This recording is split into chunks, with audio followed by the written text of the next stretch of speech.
Halo, selamat malam pemirsa. Kembali lagi bersama saya Erlinda Putri dalam Learning Journal hari ini.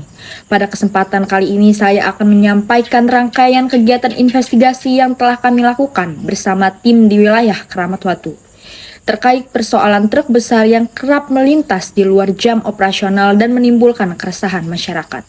Berikut liputannya. Baik pemirsa, investigasi kami dimulai dari keluhan warga mengenai aktivitas truk yang dianggap mengganggu kenyamanan dan keamanan. Untuk mendapatkan informasi langsung dari pihak berwenang, pada hari pertama kami mendatangi kantor polisi Keramat Watu. Dalam wawancara dengan salah satu petugas, ia menjelaskan bahwa kepolisian sebenarnya sudah berulang kali menegaskan aturan jam operasional kepada para sopir truk. Ia mengatakan bahwa pihaknya sudah sering mengingatkan para sopir truk agar mematuhi aturan. Namun karena tuntutan pekerjaan, sebagian sopir truk masih nekat melintas di luar waktu yang ditentukan. Petugas juga menyampaikan bahwa mereka sudah memasang plang peringatan dan spanduk di beberapa titik untuk mengurangi pelanggaran.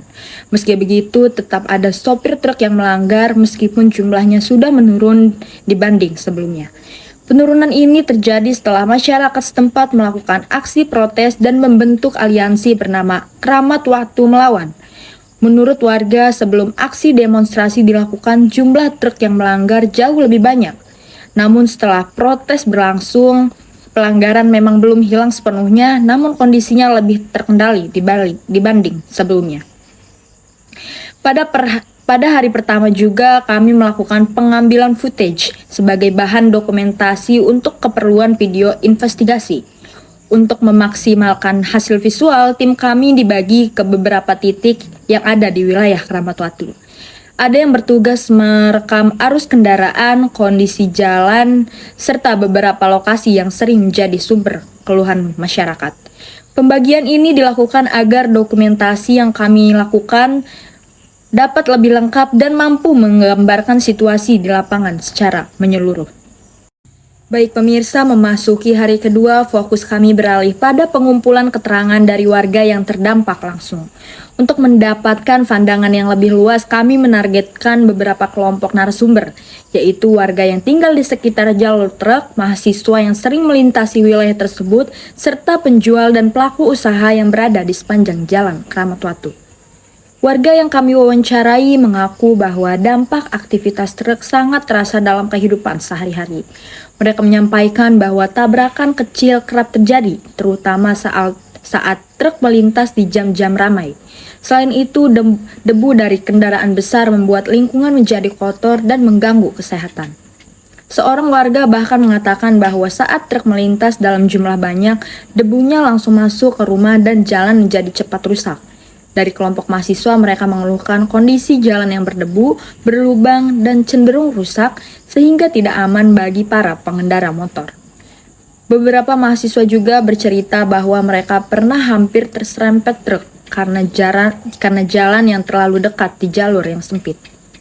Kondisi ini membuat perjalanan mereka terasa cukup beresiko, dan kami juga berbincang dengan para pedagang yang membuka usaha di sekitar lokasi. Mereka mengatakan bahwa debu dari truk sering masuk ke warung hingga mengganggu kenyamanan para pembeli. Selain itu, kerusakan jalan membuat banyak kendaraan sulit berhenti dan dengan aman untuk membeli dagangan mereka. Kondisi ini berdampak langsung pada penurunnya jumlah pembeli, dan seorang pedagang juga menuturkan bahwa ketika truk lewat dalam jumlah yang banyak, warung langsung berdebu dan pembeli menjadi enggan mampir. Dari rangkaian wawancara dan pengamatan hari kedua, terlihat bahwa dampak dari aktivitas truk tidak hanya dirasakan oleh para warga, tetapi juga oleh mahasiswa dan pelaku usaha setempat. Keluhan yang paling sering muncul adalah masalah keamanan, debu, serta kerusakan jalan, yang semuanya mempengaruhi kenyamanan dan kegiatan ekonomi masyarakat. Pemirsa, demikian rangkaian laporan investigasi yang kami lakukan selama 2 hari di wilayah Keramat Watu. Melalui wawancara dengan aparat, masyarakat, mahasiswa hingga pengamatan langsung di lapangan, kami mendapatkan gambaran yang lebih menyeluruh mengenai persoalan yang terjadi. Masalah ini tidak hanya berkaitan dengan aturan lalu lintas, tetapi juga berdampak pada kehidupan sosial, ekonomi, dan kenyamanan masyarakat. Saya Erlinda Putri pamit undur diri dan sampai jumpa lagi pada Learning Journal berikutnya.